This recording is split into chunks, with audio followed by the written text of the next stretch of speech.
حضرت عائشہ رضی اللہ عنہ سے روایت ہے، انہوں نے فرمایا رسول اللہ صلی اللہ علیہ وآلہ وسلم نے ایک چادر اوڑھ کر نماز پڑھی جس میں نقش و نگار تھے، پھر فرمایا مجھے اس کے نقش و نگار نے مشغول کر دیا، اسے ابو جہم رضی اللہ عنہ کے پاس لے جاؤ اور ان سے ان کی سادہ چادر لے آؤ۔ حضرت ابو سعید خدری رضی اللہ عنہ سے روایت ہے، نبی صلی اللہ علیہ وآلہ وسلم نے دو طرح لباس پہننے سے منع فرمایا۔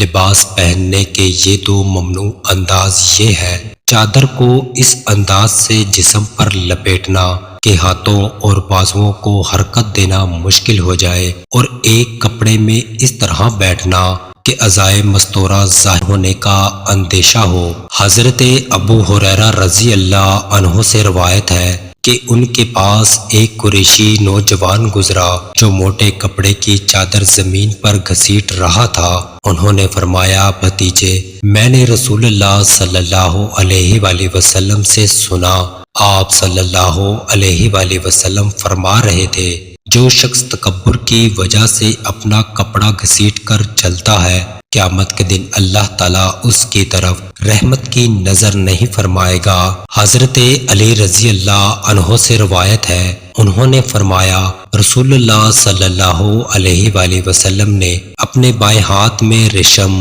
اور دائیں ہاتھ میں سونا لیا، پھر دونوں ہاتھ بلند کر کے فرمایا یہ دونوں چیزیں میری امت کے مردوں پر حرام اور ان کی عورتوں کے لیے حلال ہیں۔